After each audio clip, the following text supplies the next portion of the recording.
Traoré is the first female fighter pilot in Burkina Faso, a profession she did not choose. Burkina Faso just bought its first jet, not leased, not borrowed, fully owned.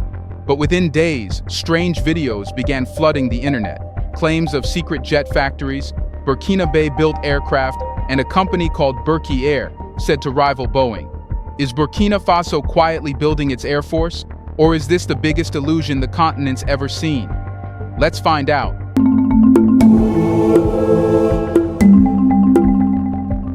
It didn't arrive with parades, no jets screaming overhead, no Western media in attendance.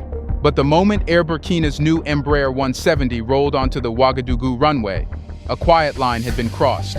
For the first time in its history, Burkina Faso wasn't renting its wings, it owned them. This was not a diplomatic gift, a leased vessel, or a hand-me-down. This was property, national property, and it sent shockwaves through the continent's silent aviation corridors. Behind closed doors, insiders knew what this meant. For decades, Air Burkina had relied on a patchwork of foreign leases, outdated fleets, and bureaucratic dependence. The airline had flown aircraft built and financed by European hands. Maintenance contracts, spare parts, flight management, all externalized. Burkina Faso had never truly controlled the sky above its land, until now. The decision to purchase a brand new Embraer 170, a modern twin-engine regional jet designed in Brazil, was more than an economic strategy. It was political defiance. A move orchestrated under the command of Captain Ibrahim Traoré, whose government has prioritized sovereignty, self-reliance, and liberation from Western systems. In his speeches, he has often spoken of reclaiming not just the ground beneath Burkina Faso's feet, but the air above it too. The timing couldn't have been more critical.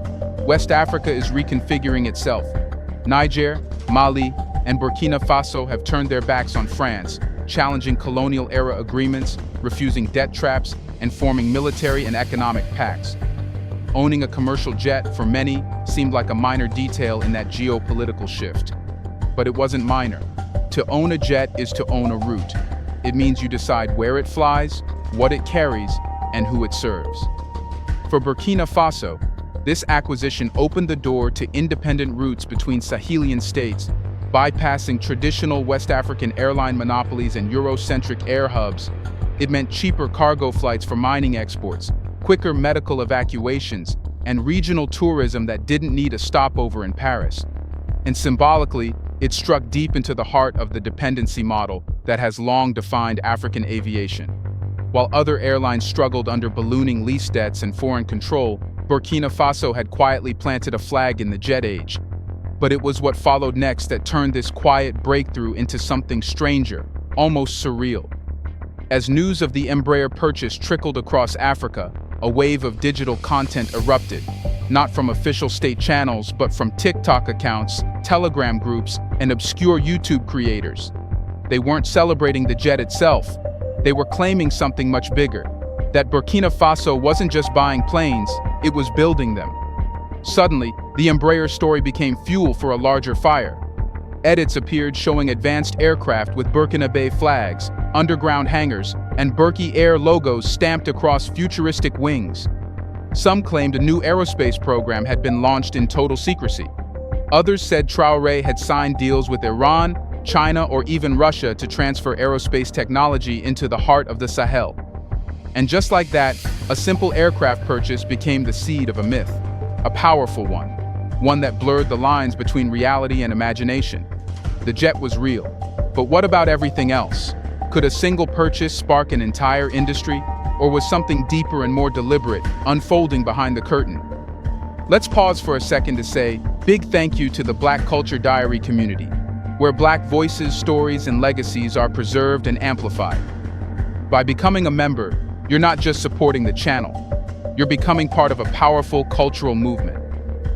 Let's continue. As soon as the Embraer touched down, the stories began. But they weren't coming from journalists, diplomats, or even official government channels. They were coming from anonymous accounts, slick videos with dramatic music, grainy factory shots, and slogans like, "Africa rises from the skies." They all pointed to one name that no one had ever heard before, Burkina Air. According to the videos, Burkina Air wasn't just an airline. It was Burkina Faso's secret aerospace project, operating behind a curtain of revolutionary pride and military silence. One clip showed a group of young black engineers walking beside what appeared to be a stealth fighter. Another claimed a hangar in the outskirts of Koudougou was assembling the nation's first indigenous passenger jet. Some said President Traoré himself had greenlit the program under a broader initiative known as Traoré Tech, a rumored industrial strategy for technological sovereignty. The narrative was intoxicating. Burkina Faso had secretly leapfrogged into the aerospace age while the world wasn't looking. But try to verify any of it, and the trail collapses. There's no business registration under the name Burkina Air, no announcements from the Ministry of Transport or the Ministry of Defense, no satellite images showing aircraft production zones, no press coverage, local or international, confirming even the existence of a prototype. And yet the content kept coming. One TikTok showed what appeared to be a fighter jet taking off with the Burkina Faso flag digitally overlaid on the tail. Another presented a CEO of Burkina Air, speaking from a dark room about revolutionizing African mobility. His face was blurred, his voice distorted. No credentials, no history, just fire and fantasy. Most disturbingly, some of these videos were racking up millions of views across Francophone Africa, stirring a growing belief that Burkina Faso had done the impossible, that it had built its plane, in silence, without help, under siege. It wasn't just clickbait, it became a movement. Supporters called it the Sky Sovereignty Doctrine. Hashtags like Dabar Burkina Air, on Traoré Tech, and Africa Can Fly started trending, even drawing attention from Pan-African influencers, ex-military personnel, and disillusioned engineers in neighboring countries. And here's where it gets stranger. Not a single government official publicly denied the claims. That silence, strategic or accidental, only fueled the fire. Could it be real? Was this deliberate ambiguity, a military disinformation campaign? Or was the government simply enjoying the patriotic surge, letting a viral myth become a symbol of national rebirth? Some analysts believe this is propaganda by design, a clever psychological play. In an age where narratives are powerful, the illusion of aircraft production might be more powerful than actual production itself. The message? Burkina Faso doesn't need your approval. It's building a future you can't see yet. Others warn that this is dangerous myth-making, that it could invite scrutiny, sanctions, or even sabotage if international actors believe advanced weapons systems are secretly in development. And if the claims are false, then it risks discrediting real progress being made elsewhere in the aviation sector. Yet for the average Burkinabe watching from their phone screen, the truth barely matters. What matters is that for the first time in generations, the image of Burkina Faso isn't one of poverty, war, or dependence. It's one of engineers, jets, and the sky. So if Burkina Air doesn't exist, who made all this content? Who's funding the myth? And what purpose does it serve? To understand that, we need to look at what's happening in the sky right now, not in fiction, but in cold, hard flight data. Here's a reminder to please like and share the video, and subscribe to our channel to watch more videos on Black culture, history, civilization, and identity. Let's continue now. While the mystery of Burkina Air floats somewhere between fantasy and strategy, another aviation transformation is quietly, but very tangibly, unfolding above Burkina Faso. One that's not AI-generated, not exaggerated, and certainly not imaginary. It's the helicopter revolution, and it's changing how the country moves, works, and wages war. Forget jets for a moment. The real muscle in Burkina Faso's airspace today spins with rotor blades, and it began long before viral clips and secret factories, back in 2019, when a bold new aviation firm took shape in Ouagadougou, FASO Aircraft Services, FAS. In a region where road infrastructure is unreliable and distances are vast, FAS understood the one truth that most African logistics ignore. The fastest way to serve the nation is to fly over it. Starting with a modest fleet that included Eurocopter Dolphin N3S and Squirrel models, FAS carved out a unique role, serving remote mining hubs, conducting urgent medical evacuations, and offering executive charters to areas inaccessible by car or plane. Within 2 years, FAS wasn't just a novelty, it was a lifeline. When flooding trapped workers in the gold-rich eastern provinces, It was FAS choppers that pulled them out. When international NGOs needed emergency access to conflict zones, they didn't call on the UN. They called Faso's helicopters. But what few noticed was that this was the first time a Burkinabe company had offered sustained local helicopter services without outsourcing everything to Europe or South Africa. The pilots were being trained locally. Maintenance was increasingly done in-country, and their operational tempo matched, if not outpaced, some foreign contractors in the region. Meanwhile, a lesser-known but crucial development was unfolding quietly in the background. The IAS Group, a major aviation provider from Côte d'Ivoire, had established a formal presence in Burkina Faso, partnering with FAS to expand both training and flight coverage. With IAS's backing, Faso's rotor network grew more reliable, cost-effective, and regional in scope. Even more significantly, Germany's global helicopter service GHS entered the scene. Unlike the others, GHS didn't come for commercial profit. It came to operate humanitarian missions, evacuations from conflict zones, delivery of critical supplies, and medical airlifts. GHS helicopters now fly sorties deep into areas cut off by armed insurgency, where no plane can land and no truck can pass. But what does all this mean? It means that while the idea of building jets may still be a dream, Burkina Faso is already mastering the sky in another form, with helicopters that are saving lives, powering industries, and slowly building the infrastructure and expertise required for a future aviation industry. It's also a training ground. Every pilot, technician, and logistics coordinator trained under FAS or IAS is part of a new generation of Burkinabe aviation professionals.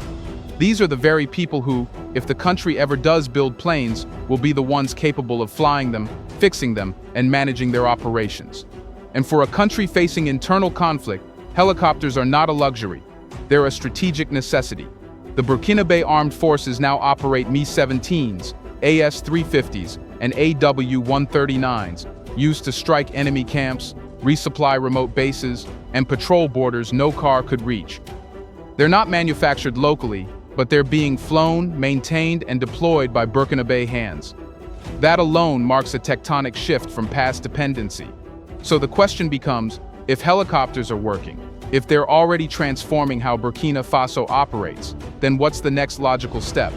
The answer lies in scale. The more the nation flies, the more it needs to own the systems behind the flight, the parts, the training, the tech.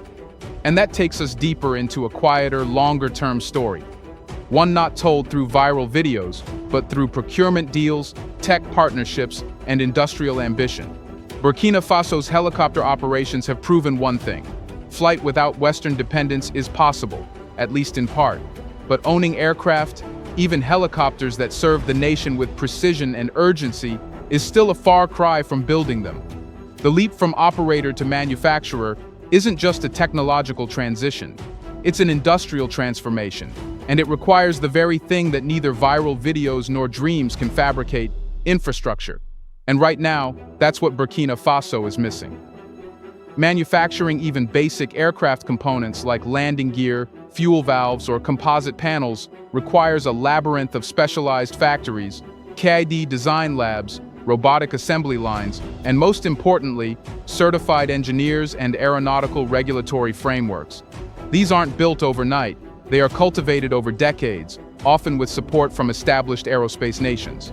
So far, Burkina Faso has no aerospace industrial base, no metallurgy labs producing aviation-grade aluminum, no known aviation-focused engineering universities offering advanced composites programs, no domestic suppliers are producing avionics or turbine components, and no national regulatory body is qualified to certify airframes as airworthy by international standards. But that doesn't mean nothing is happening. What's taking place quietly behind the media noise is perhaps even more strategic. The Traoré government has begun laying industrial groundwork in other sectors, in ways that could eventually support a broader aviation dream. Take energy, for example.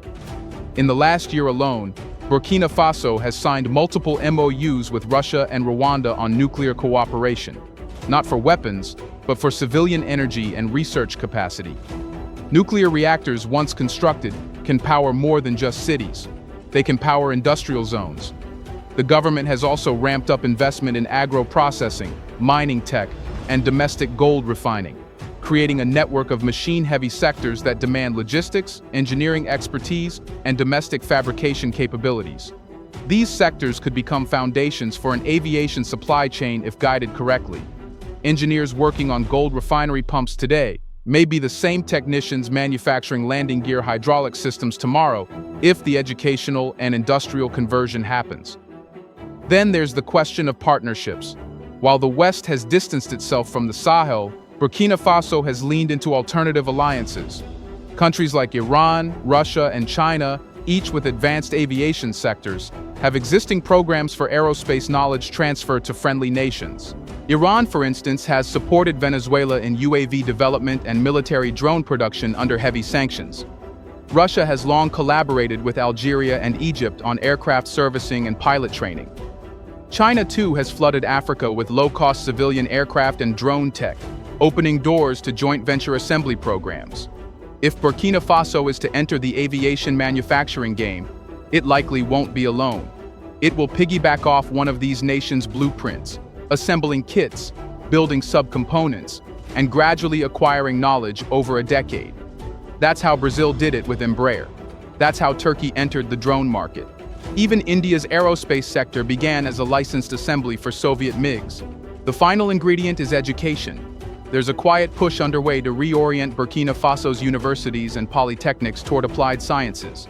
Some reports suggest new scholarships are being offered for aeronautics abroad. The establishment of technical schools focused on mechanics, metalwork, and electronics is slowly growing in tandem with Traoré's vision of national self-sufficiency. So no, there is no hangar in Ouagadougou quietly churning out stealth bombers. But yes, the architecture that makes something like that possible someday is beginning to appear, piece by piece, across energy, education, and industry. And that brings us full circle. Because maybe the viral myth of Burkina Air wasn't completely false. Maybe it was a projection, a psychological prototype for a future not yet born, but carefully planned. When a nation starts believing a myth, it doesn't stay a myth for long. Burkina Faso's Burkina Air phenomenon, while debunked by experts and disconnected from any tangible aircraft production, has nonetheless planted something real and unshakable: a public mandate for industrial greatness. What began as digital fiction is fast becoming a political force, a cultural expectation, and potentially a national obligation. The demand is no longer abstract. Across forums, community radios, and university campuses in Ouagadougou and Bobo Dioulasso, youth movements are echoing a single question: if not now, when? The images of jets and engineers, fake or not, have inspired something far more powerful than technology: imagination. And once that spreads, it becomes dangerous to ignore. Captain Ibrahim Traoré, who has already positioned himself as the face of anti-imperial African self-determination, now finds himself at a crossroads. It was one thing to promise gold refineries, agricultural sovereignty, and foreign troop expulsion. But aviation, manufacturing jets, that's a different league entirely. Yet the myth has now made it personal. It has linked the image of Traoré with the idea of a modern aerospace nation, whether he asked for it or not. And this is where myth transforms into political pressure. By the way, we have launched merch that honors the African leaders who are taking a stand for Africa. Check them out, to show you also stand with loyal sons of Africa, no matter where you are. Across the Sahel, there is no comparable symbol of dignity quite like owning the sky. Land can be claimed, gold can be stolen, but air, controlled air, is freedom at its highest.